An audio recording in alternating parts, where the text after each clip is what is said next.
آج پہلے شروعات ہمارے کیس سے ہوئی. چودھری اعتزاز احسن صاحب چونکہ سینئر موسٹ ہیں اور اس لیے مجھے انہوں نے جو ہے یہ موقع دیا کہ میں اپنے استدلال شروعات کروں. تو میں نے یہی کہا کہ 25 کروڑ عوام اس وقت اذیت اور کرب میں مبتلا ہیں اور ایک خوف کی فضا جو ہے سارے ملک میں اس طرح سے پھیلی ہوئی ہے. آپ نے سنا جج صاحب نے بعد میں چیف جسٹس صاحب نے آخر میں یہ بھی کہا اور اٹارنی جنرل نے تسلیم کیا کہ اگر وکلاء کو جو ہے ہراس کیا جا رہا ہے. عزیر بھنڈاری کو اٹھا لیا گیا 4-6 گھنٹے. میرے گھر پر حملہ ہوا وہ بھی چیف صاحب نے ذکر کیا اگرچہ میں نہیں چاہتا تھا کہ وہ ذکر ہو. میں نے یہ ضرور شکایت کی کہ دیکھیں میں اٹارنی جنرل ہوتے ہوئے سینئر موسٹ وکیل ہوتے ہوئے میں اپنا پرچہ نہیں درج کروا سکا. ایک اے ایس آئی نے پرچہ میرا بھی وہ میرے اوپر قاتلانہ حملہ اور میرے گھر کے اوپر حملے کا اور میرے ڈرائیور کو زخمی کرنے کا اور میری گاڑی کو ہٹ کرنے کا اور میرے گیٹ پر گولیاں برسانے کا وہ بھی اے ایس آئی کی ودیت میں پرچہ درج ہوتا ہے. میں موجود ہوں زندہ آپ کے سامنے کھڑا ہوں. بار کہ چیف جسٹس صاحب نے آخر میں یہ بھی کہا کہ یہ جو صحافی حضرات کو اور اٹارنی جنرل کو کہا بتائیں میں آپ کو نام لے کر بتاؤں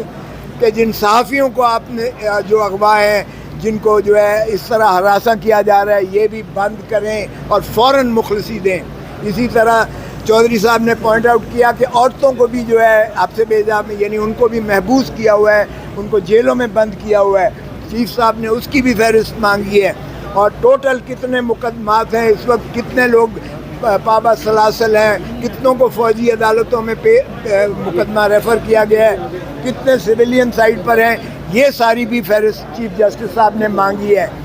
البتہ فیصل صدیقی صاحب نے کہا کہ نابالغ لوگوں کو بھی جوونائلز کو بھی پکڑا ہوا ہے تو چیف صاحب نے کہا اس کی فہرست بھی جو ہے دی جائے اور فراہم کی جائے. آج ہماری استدلال میں یہ تھا کہ فوجی عدالتوں کا سویلین کے مقدمات سننے کا کوئی آئینی اور قانونی جواز نہیں ہے. اس پر ہم نے سیر حاصل نہ صرف یہ کہ بلکہ وہ خود عائشہ ملک صاحبہ نے کہا کہ یہ کیسے کمانڈر جو ہے آ کر ایڈمنسٹریٹو اکاؤنٹیبلٹی کورٹ کو درخواست دے کر اور وہ بنا اپنے مائنڈ اپلائی کیے ہوئے انہوں نے ان کی کسٹڈی ان کی جو ہے ملزمان کی وہ فوجیوں کے حوالے کر دی اور گلٹی کا لفظ لکھا ہوا تھا. اور میں نے جب کور کمانڈرز کی وہ سنائی پریس بریفنگ اور جب فارمیشن کمانڈرز جو پاکستان کے سارے اس سے بھی زیادہ احاطہ کرتا ہے ISPR کی پریس ریلیز جو ہے بتائی اور وہاں انہوں نے لکھا تھا ناقابل شواہد جن کو تردید جن کی نہیں کی جا سکتی ہے ہمارے پاس میسر ہے موجود ہیں اور یہ گنہگار ہیں, ان کو ملٹری کورٹس میں جو ہے کیفر کردار تھا. تو اس کے بعد کوئی وجہ رہ جاتی ہے کہ ایک کرنل جو ہے یا ایک فوجی عدالت اس کور کمانڈرز کی یا آرمی چیف کے یا فارمیشن کمانڈرز کے اس ڈیکلریشن کو جو انہوں نے فیصلہ ہی گنہگار کا اور ناقابل تردید شواہد کا اور یہ کہہ دیا کہ ثبوت موجود ہیں. تو آج کی استدلال سننے کے بعد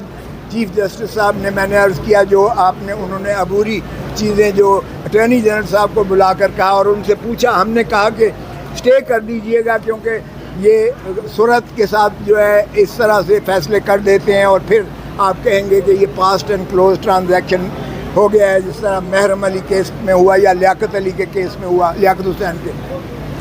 چیف جسٹس صاحب نے اٹارنی جنرل سے پوچھا اور انہوں نے کہا کہ ابھی کوئی کیس جو ہے سماعت نہیں ہو رہی ہے تو اس پر انہوں نے کل کے لیے تاریخ دی ہے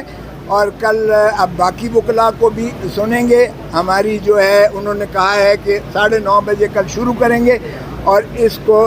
جتنی جلدی سے جلدی اس کو نپٹائیں گے کیونکہ یہ عوام و ناس کے بنیادی حقوق کا مسئلہ ہے جس میں فوجی عدالتوں کا قیام یہ دوہرے پیرلل جوڈیشل سسٹم کے متصادم ہے, یہ بنیادی حقوق کو جو ہے زک دیتا ہے, یہ due process of law article 10A کی نفی کرتا ہے, یہ بین الاقوامی قوانین کی بھی نفی کرتا ہے جس کا میں نے انہیں حوالہ دیا اور کل ان کو کتابچہ بھی دوں گا جس میں دنیا میں ہماری جو ہے رسوائی ہو رہی ہے کہ فوجی عدالتیں انصاف تو کیا انصاف کا قتل کر رہی ہیں.